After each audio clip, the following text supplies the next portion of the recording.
Welcome to the Post Sports Chat. I'm Rubenstein here with Ed Owens, and we're in Dallas for Big 12 Media Days, Monday and Tuesday here, Ed. And big talking point going in, Big 12 Media preseason poll, West Virginia came in at number 8. Is that the right spot for the Mountaineers? I do believe it's the right spot for WVU. It's where I put them in my preseason poll ahead of Iowa State and Kansas. I think when you look at this league, I think that it's pretty top heavy with the haves, and then there's a few have-nots that kind of fill it out with Kansas and Iowa State bringing up the rear. I mean, I think there's some room for flexibility in there, but I think number 8 is right around where WVU should be right now.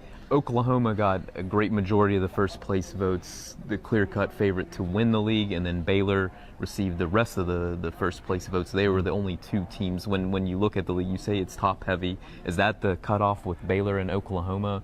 And where do the rest of the teams fit in? Can you see anybody going 3 through 9, or can anybody take on Oklahoma and Baylor? I think, like you said, Oklahoma and Baylor are the clear-cut 1 and 2. It was a pretty tough decision going back and forth between those two. Obviously, both had great seasons last year. Baylor coming off their first ever conference championship, and Oklahoma coming off a really great Sugar Bowl win against Alabama. So, I mean, both teams have some momentum from last season. Both teams, I think, have a lot to build on from last season and the pieces to do it. After that, I think it is pretty wide open. I think there are some teams that can make some noise. I think, given the right circumstances, WVU, I mean, could really outkick that number 8 ranking that they got. So, I mean, it really comes down to a lot of different factors. Primarily, I think, for WVU being health and progression of the players that they already have in their system.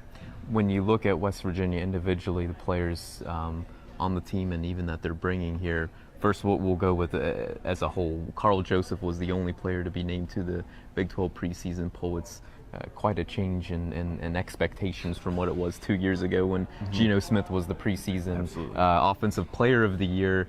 Are the Mountaineers being too disrespected in the preseason poll? Ultimately, I mean, these things don't matter as much as what's going to happen at the end of the year, but still, there's not that buzz surrounding the West Virginia program like there was when they came in. Should more guys other than Joseph have made the team, in your opinion? Yeah, absolutely. I mean, I think you know how I feel about preseason polls and ratings and teams like that. It's pretty overrated, and the guys have 12 games to make their case for why they should have been on it, and they could make them at the end of the year, and that's what really counts. But yes, I think there's a number of guys from WVU who really had a chance to be selected and could have made that team. I mean, primarily if you look at a guy like Quentin Spain, I think they're expecting huge things out of him on the offensive line.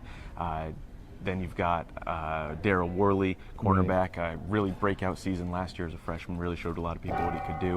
And Nick O'Toole, a guy who's going to be here in the next couple of days, and one of the best punters in the Big 12 last year. I think he could have gotten some recognition. Those guys were all on my list of people I would have liked to have seen make that all-conference team.